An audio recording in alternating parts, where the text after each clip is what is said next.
Hello and welcome to this Google News Initiative, this digital growth program session on behalf of Google. My name's Louise. I'm going to be your guide for the next 45 minutes to take you through this session.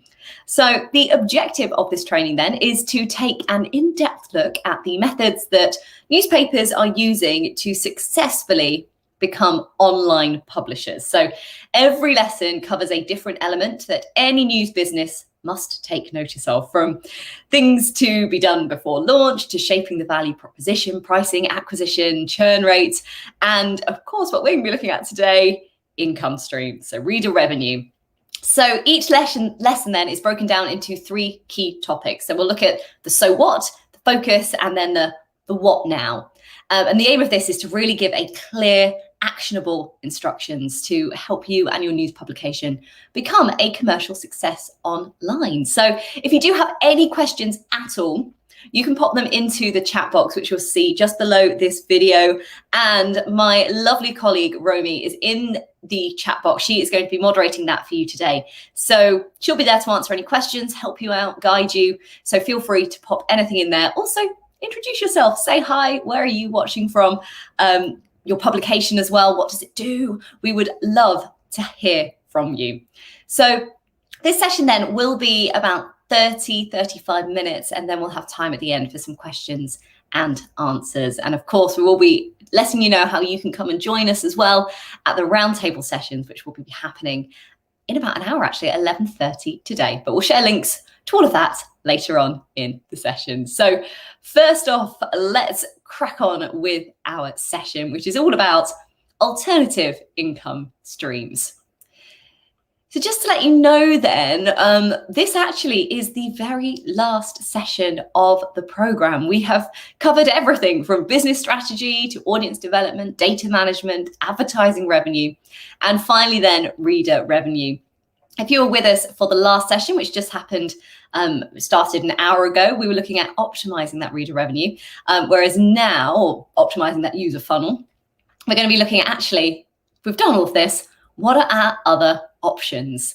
So before we get started, I just really want to point out that what we're doing here today is showing you a variety of options that are available to you. There are a lot of case studies in this session as well. So there'll be lots of examples where we can see how it worked for other publications. It is really important for us to say that these are just options. The world of digital publishing online is very complex. We know that, you know that, and each and every single business has different challenges, different audience, and a varying amount of resources available to them. So we are going to be showing case studies. As I said, there's a lot of them in this session. Also some actions, further resources. But as I said, they're all just suggestions. What actions and the next steps that you choose to do really are up to you. And they're going to be based on your different needs, experiences, and aims. So as we work through, you've got to take away those things which you go, yes, this is going to be brilliant for me. It's where I am right now. And use that to really develop your news publication. So why does this matter then? Well, in an ever-changing world, it really does help to think ahead. So alternative incoming streams and looking forward is where we need to be. So when we sort of look back to yesterday, we really do now live in a world that has changed so dramatically. And it really can help to look forward and to seek out new and exciting ways to thrive in this digital world. So the challenges aren't just from our behavior or our users changing, they actually come from other industries too. So just an example for you then, remember TomTom? TomTom, for example, you know, the sat-nav company, it really was the leader in its field until it was disrupted by the iPhone. Its entire product line was wiped out by a single app. So we have to look at these threats and opportunities in the same way. So what may affect our industry in the future and prepare for this. So our three sections that we're going to be looking at today, we're going to be looking at income opportunities, case studies from around the world. We're going to be looking at lots and lots of different case studies. Some will be super relevant, some will just be really interesting to you. We'll then look at revenue flow, so how to connect opportunities together. So if we see something, how can we actually use that to make sure that we are creating that revenue flow? And then finally, then, how can we plan for the future? How we might start thinking differently. So lots of things to cover on today's session, but we're going to kick off then with lots of case studies for you. We've got a whole section of how different strategies have worked for different publications. So income opportunities then. Let's start with looking at new income opportunities. So really the future success of our publication, it still starts with the needs of our readers. Nothing changes there. We are here to ensure that our reader gets what they need. So putting aside traditional advertising revenue and more popular consumer revenue models such as membership subscriptions and donations, what else is there? Well, the revenue options above are not the entire opportunity. So we can think about this opportunity differently by tapping into the needs and wants of our readers. It will be our readers who underpin our success and allow us to flex into other income strategies and streams in the future. So these income streams then include, but certainly are not limited to, the following. So we can see there on that side, we've got things like e-commerce, so selling physical products. So these products could be anything really, from t-shirts to mugs. They could also be our own products. These products could be in association with partners. It might be that products are digital, such as ebooks, online guides, white papers, and it could be that we earn from affiliates. Now, the opportunity to earn a percentage from other websites when a transaction is made can be significant. So we'll talk more about that in detail a little bit later. It could also be that we embark on a win-win partnership with other businesses outside of our sector and industry. And it could be that the data we have could provide value to other businesses. So could we find a way of making a revenue strategy through there, an income strategy? So kicking off with our first of many case studies for you, just to show how other publications have delved and used this alternative income stream to create revenue for them. So this is the Texas Tribune. So lots of excitement among publishers, large and small, about the potential afforded by events. Events are fantastic. So Billy Penn, an online sort of offering based in Philadelphia, for example, have previously reported that events constituted for 80% of their revenue. 80%, that is a lot.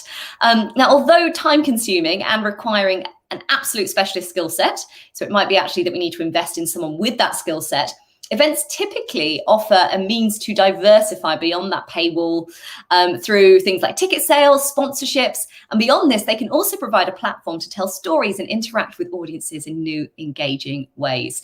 And actually, outlets like the Seattle Times and which is the Californian public radio station, KPCC, have found events to be great sources for stories and fresh perspectives, at the same time raising revenue. And it's also been reported that many attendees as well are not necessarily consumers of their core product. So they might actually not be using the traditional revenue streams from the website. They're going to the event only. So certainly worth thinking about. They're not just a revenue source for here and now, they can be an effective means to attract new audiences and subscribers. So just smaller outlets. So sort of, as we mentioned before, the Texas Tribune, they also have delivered sort of large scale events. So even if they are a smaller outlet, they have delivered a really large scale event. And they actually had a 3-day event in 2018. It was a festival, which actually featured over 300 speakers. And it was a huge success to them. So that's just a couple of examples of how events can be exceedingly beneficial. Next up, another case study for events is GeekWire Awards. So GeekWire is a Seattle-based tech publication, hosts a wide variety of different events, including an annual ceremony that's honored top companies and entrepreneurs across the Pacific Northwest. So that was an event, but very much sort of awards there, which is another great way. They're called they're about to have the 10th annual GeekWire Awards, which I think is fantastic. The Seattle Times. Now we are looking at e-commerce. Now the Seattle Times, on occasion, they do work with third parties as well. They sell things like wall art, keepsakes, which is actually things like reprints from its archive, which I think is a wonderful idea. I mean, what a great way to have something published from the year you were born, for example. You know, photos, prints, as well as coffee table, the books that you can put on your coffee table as well. So if you were in the paper when you were little, or your mum was or something, you know, it's a way that actually you can keep them as memories. So turning that publication into e-commerce has worked really well for them. Another e-commerce here is the Denver Post. Through its online store, the paper sells archival prints and publications of photos of Colorado taken by its own photojournalists. So it's a staple for many print publications for a number of years. And actually, this revenue stream has been refreshing for the digital age. They're actually selling those original prints, so which they've got all in their archive. So why not use it to make some money, get some revenue? Now, another case study here for e-commerce. This is made in 419. It's not uncommon, actually, for some publishers to sell merchandise. But the Richland Source, which is a for-profit online news site in Ohio, actually took this to a whole new level. So 4 years ago, it launched this Made in 419, and it's a portal selling clothes, books, music, which is designed and made in the 419 area code. Now, what I really love about this is actually a publisher from the Richland Source said that Made in 419 gets more interest than anything else that they do. So although actually this sort of online, almost, I suppose, store for them, really, a portal selling clothes, it is done better than all their other revenue sources, because people, it's very niche to where they live. So that was a really successful one. I do really like that as well. Next up, we've got BuzzFeed, an affiliate here. Now, more common perhaps is the approach seen by BuzzFeed, Digital Trends and others, which actually weave purchase opportunities into their content. So in some cases, it's very much, it reads like that advert. So in terms of both style and editorial, such as, you know, things like 18 of the best shower curtains you can get on Amazon, stuff like that. Product reviews as well, complete with links to the purchase, are also prevalent. Digital Trends includes links to buy, you know, things like headphones. So they're very transparent about it, and they do take a percentage of that. Another one here, which uses the affiliate, is brain picking. In other instances, publishers weave affiliate links into the text in a manner which encourages readers to sort of delve deeper into these topics. And brain picking's, the website there, is a really good example of this. They had a recent feature which provides Amazon links to books.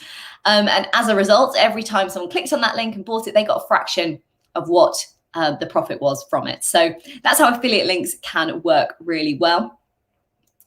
And a bit of a mix as well, actually.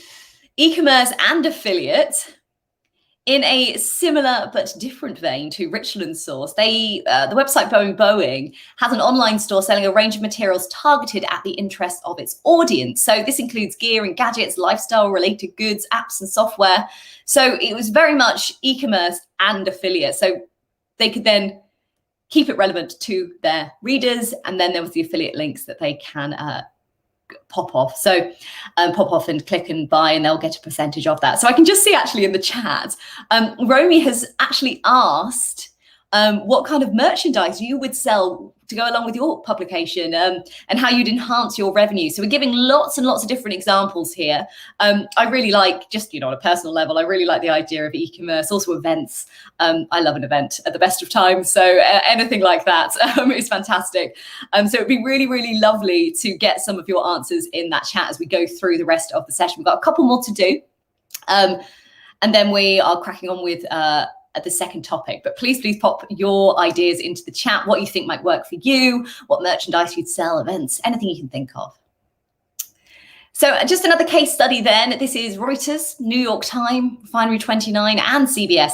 So these use creative content studios. So this is very much sponsored content in the form of advertorials. It's nothing new, but in the digital age, we've also seen that publishers rush to create their own content studios. So you've got things like Reuters, as I mentioned before, the New York Times. All of these publications, they've created branded content shops, which is separate from their core editorial operations. So they're running things like, which we're going to talk about more in a bit, things like podcasts, videos, YouTube, all that side of things. And they've actually used that to create content relevant to their reader. And it means that actually they have a secondary income stream as well. We've got Skift here, another case study. Could your specialist knowledge be key to earning money? This is research and analysis. So Skift's a website that describes itself as defining the future of travel. Now, as a result, it promises 50 new reports every year, and with 125 reports in their library. So they have sold these. They have them up for sale. So getting a copy of these reports costs $50 for a short ebook on the Amazon Factor. And it's about a 5-minute read there, or more detailed, their digital advertising trends in travel for 2018, for example, was $695. You can see there how easily that can become quite a significant income revenue for you. So big question, do you feel inspired? I really, really hope so. So hopefully we're popping into the chat there about some of those things we can be thinking about, some of those things that have inspired us and what we might try. So we've got an activity here, taking inspiration for you. Please, please, please. I know that Romy will share some of these links into the chat, but all of these are absolutely, just make a note of some of these websites. Like I said, some of these links will be shared as well. If you come back to the roundtable at the end at 11:30, we can go through all of these in more detail as well, and we can see how they work. But they're just some case studies then that hopefully have inspired you to think, okay, what next? I do, as I said before, events will always be a winner for me. I do really like, especially award ceremonies, love getting dressed up. Okay, so next up then, we are looking at how we can make your revenue flow. So we've got to think about ways you can keep the money coming in from these new sources. So we don't just stop there. How are we going to keep this going? So can the journey be optimized, and how frictionless is it? 3 areas to think about then. We've got to look at optimizing the conversion funnel, removing ad blockers, and making your assets work together. So optimizing the conversion funnel then for mobile and desktop. So why do we do this? Well, simple, just because your desktop landing page can be viewed on a mobile device doesn't mean you shouldn't design specialized pages solely for mobile. You do have a 0 to 8 seconds to make a compelling headline and landing page. So after 8 seconds, the majority of visitors leave. So we've got to make sure that that is working on our desktop and it is optimized to mobile. So to optimize your landing page on mobile, we want to make it as attractive to subscribers as possible. So just a few best practices for you, which you can see on the screen there on the slide. Pin the content above the fold. There are low attention spans sometimes going on with mobiles, lots of other things going on. So we've got to display what matters above the fold. Look and feel. Display 3 packages to maximize conversion. The first one absolutely should have a best value label. Don't forget to highlight pricing and savings. And your call to action button as well needs to have rounded edges and contrasting warm colors. So those little things can make such a massive difference, the way things look. And also keep it clean and concise. Don't make it complicated. Don't make it difficult for your readers to see what you want them to do next. So using things like bullet points to highlight can make such a massive difference. And then finally, make it load fast. We spoke about that already. Every single second counts. The longer your reader has to wait for a page, the more likely they are to leave. And then we've got sort of on the landing page on a desktop or a tablet, best practices here. Make it as attractive to the subscriber as possible. So on these devices then, more space could mean more content and therefore more confusion. Instead, focus on what matters Keep it clean, keep it attractive to your reader. Next up then, optimizing the checkout process. Checkout is really important. It's a really important part of your entire web experience because that is where all the work you've put into custom acquisition, education, retention actually converts into revenue and ROI. So, just a stat here for you, 69% of all e-commerce visitors actually abandon their shopping cart. That is such a shocking statistic, but I'll absolutely hold my hands up and say, I'm definitely guilty of that. Sometimes if it's a really long, complicated process, if I've not got time to do it, I might abandon my cart. I think I'll come back later. Sometimes I do, sometimes I don't. So always bearing in mind then that less is better. You really should limit the number of checkout steps to 3: the account, billing, review. Capture the reader's email first to send a follow-up in case they abandon. Remind them. I'm sure we've all received that in our email accounts where it goes, oh, did you forget something? Or don't miss out. Now, other things as well, the password field can appear once the email address has been entered. So the billing profile, it's all about focusing on the essential fields. But first, that email address, absolutely. A faster checkout as well. Implement social logins to simplify registration, things like Facebook, Google, LinkedIn. Take advantage of third-party payment options as well, which can accelerate it. PayPal, Amazon, GPay, and less keyboard, happier readers. Enable autofill for all your checkout steps, including the credit card detail fields. I love having to not put my address in things. So when that pops up, autofill, it is wonderful. And don't forget to customize input for mobile keyboards as well for numbers fields. And finally then, the look and feel. You should showcase a progress bar in a sticky header. Get the checkout flow on one single page. It is advisable to showcase an order summary to bring clarity. So this section should include the package selected and the final fee charge. Wonderful. So all of those little things really can help optimize that checkout flow. Keep it simple for everyone. And it means that actually, hopefully, won't be part of that 69% statistic. So case study then here, best practice is the Business Insider. So this is the, they essentially optimize their conversion funnel by removing friction on the subscription prompt and the landing page. So the Business Insider team tested and optimized different subscription prompts based on news consumer insights best practice, such as call to action, shape, position, and color. The same methodology was actually applied to the main subscription landing page as well. Loading time, search discoverability were also addressed to improve that landing page performance. As a result, 150% subscription revenue in one quarter and a 40% higher share of long-term subscribers in 2 months. I mean, what a fantastic case study, an example of how effective that NCI, so the news or consumer insights, can be. So I know that Romy there hopefully will share a link with you to this case study, and actually in the playbook as well, it explores the NCI in more detail. So make sure you go and check that out to make sure that we're making the most of it too. Another example of a case study here for you. This is Dagnus Nieta, and again, I apologize for my terrible pronunciation, but this is a Swedish daily newspaper, and actually they really took a turn because they had basically 0 digital online subscribers, and its sign-up process, the reason for it was because it was just too complex. So what they did was they simplified it, and they worked with the payments provider Klarna to create a really simple sign-up solution with one-click subscriptions. And actually what that did was produced a net growth in subscriptions by 12%.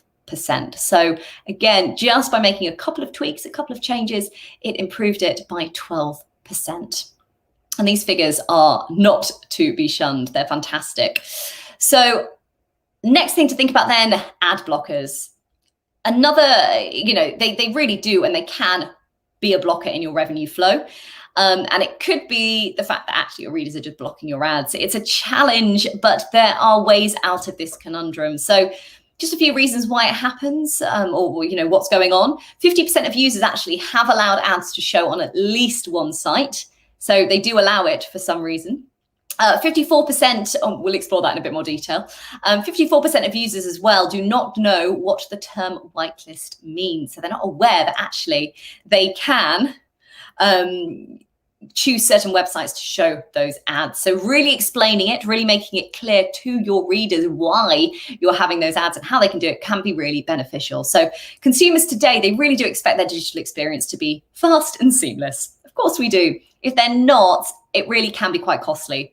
One bad ad experience can motivate someone to install an ad blocker. And once that's done, it can be hard to make them undo that. So making it as clear and simple as possible from the beginning.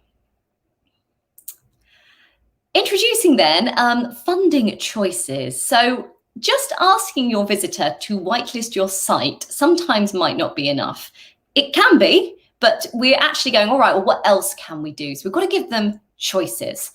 Now, Google's funding choices enables publishers to decide what users can do as an alternative to whitelisting. So, for example, publishers can deploy Google Contributor, which offers users a choice to pay a publisher defined fee for each page viewed without ads. Or publishers can define a custom alternative choice, such as subscriptions and newsletter sign up, etc., etc. So actually they're going, all right, well, here's a fee and none of this will happen. So funding choices is an easy to use messaging tool that can help you communicate with users to gather consent or opt out requests as required by regulations, GDPR and CCPA, depending on where you are in the world. And it can recover lost revenue from ad blocking users. So again, it's being transparent, is offering people options.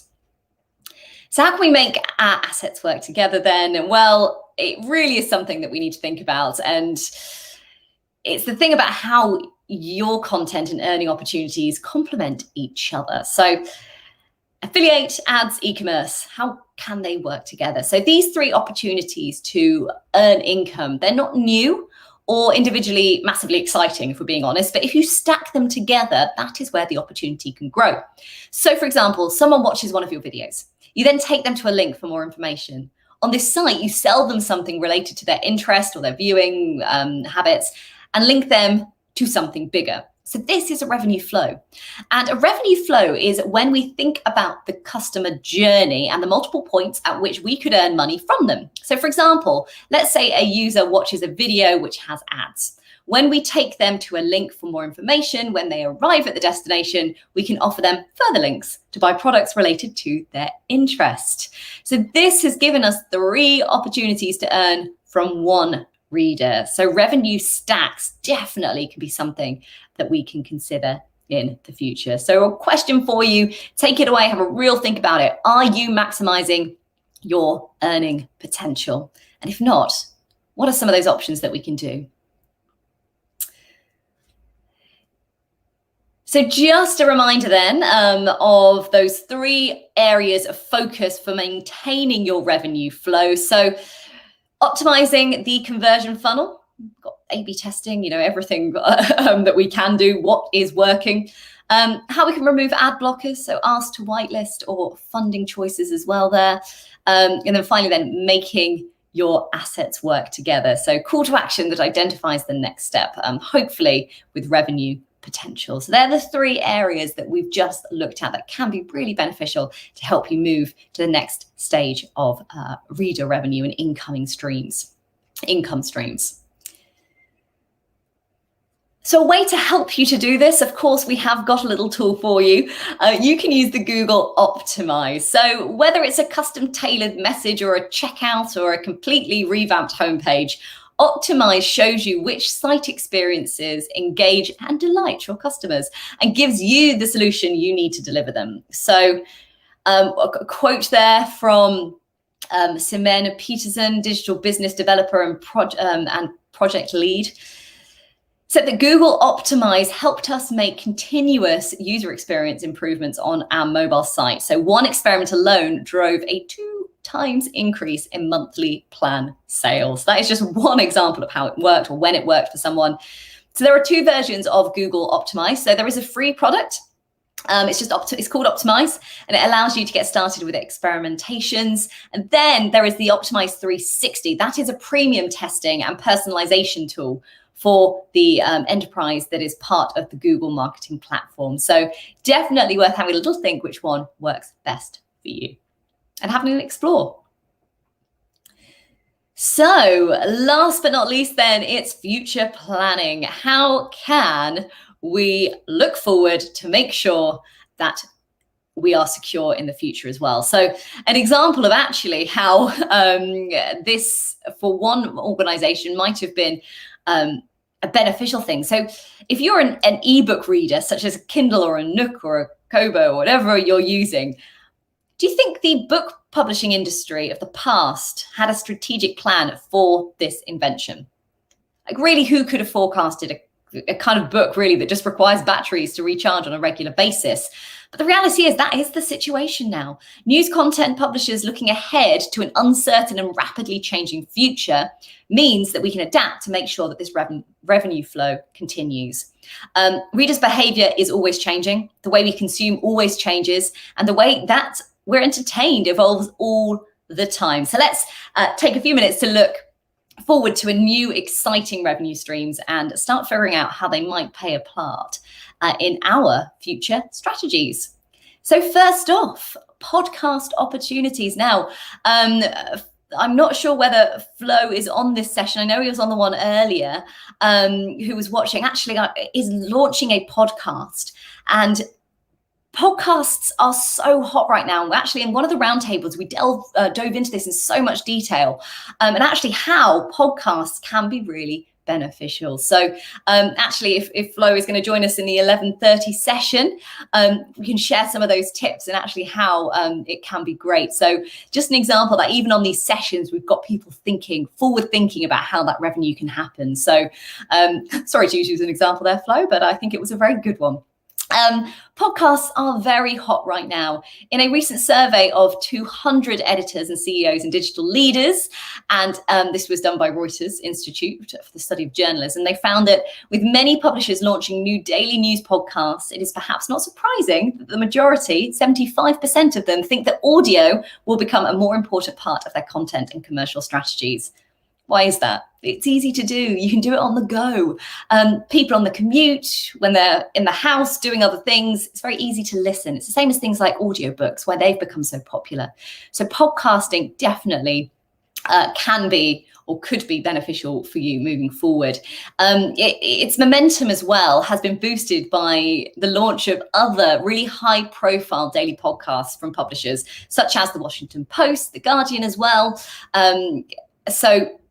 Also, the acquisition of Gimlet Media and Anchor by Spotify as well. So really easy platforms for you to use. It's too early to tell whether the implications of this are for publishers and whether podcasting is right for your organization. But for now, many podcasters will continue to explore the traditional revenue opportunities afforded by the medium as well. So it's about using both. It's just about expanding and thinking, okay, well, what else could I use? So in podcasting then, it tends to be sponsored messaging, either read by the host or in separate ads. This typically tends to be found at the start, the middle, and the end of the podcast. So just things to think about. They can offer a pot of gold, but easier access, better discovery, because there are millions of new audio devices and podcasts out there. The growth of the market is huge, so we're just making sure that we explore that in detail. So just a few podcast revenue developments then. New technologies developments are bridging the gap between audio and revenue. So these developments include dynamic ad insertions.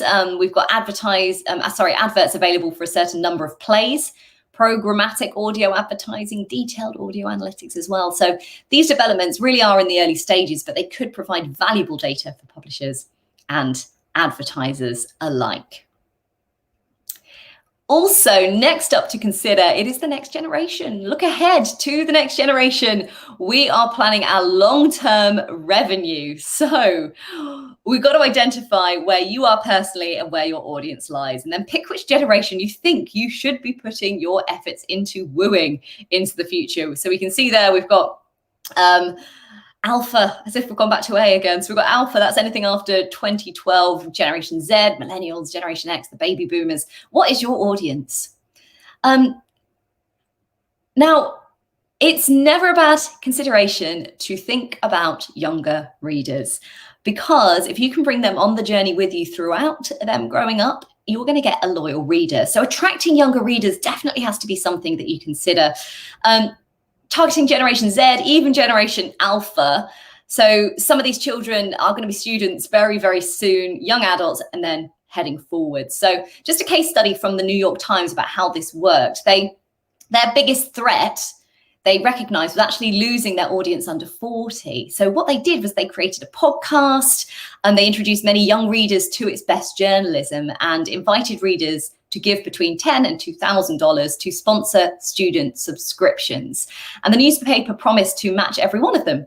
And actually, the program has already sponsored more than 3 million student subscriptions, and it generates around $10 million for the paper. So just a small example there of actually how, by enticing the younger generation and developing it, hopefully they're going to have loyal readers now. Case study for the Financial Times as well, how they did it. They offered half-price subscriptions to every college student in the UK and free subscriptions to students of secondary schools around the world. Dagens Nyheter as well, the Swedish daily newspaper, they offered readers under 25 a free subscription during the general elections without even asking for credit cards. Now, the day after the election, the readers were politely asked if they wanted to pay and continue the subscription. A lot of them stayed on.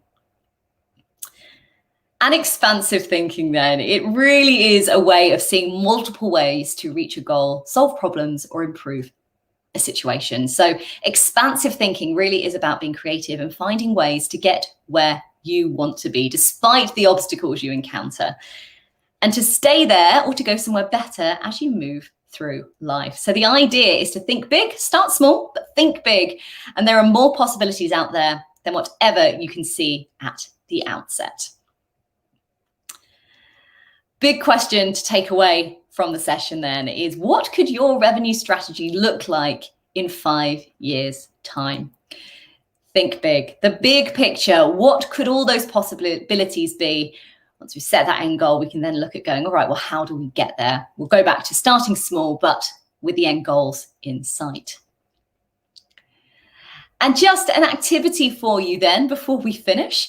It's all about run a futures revenue workshop with the now, next, and long framework. So Google's actually developed a framework for you called Now, Next, and Long, and it adapts what's in your control now. So it's also there to identify what could impact your business next and plan a range of scenarios that may affect your business in the long term. So you could use it for the basis of a future revenues workshop with your teams. It is a money-making brainstorming session, if you like. And here's how you go about it. So the agenda for a future revenues workshop, although no one can predict the future, we still can make sound business decisions now by using insights we have available and considering multiple time horizons to plan for the future. So the Google marketing teams turn to Now, Next, and Long framework.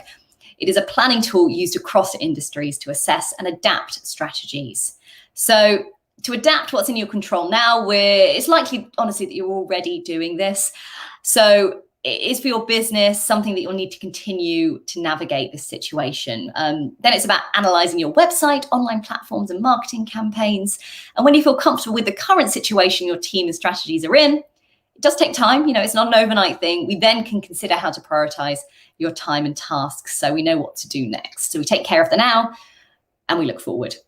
So you can use the tools and insights that are available on Google Trends, Google Analytics as well. And then if you want to delve into this in any more detail, you can head to the playbook. You can also, hopefully Romy can share a link with you actually, which is the Think with Google link, which will explore this in more detail for you. So that is it for today. So just refreshing our minds, we did look then at income opportunities.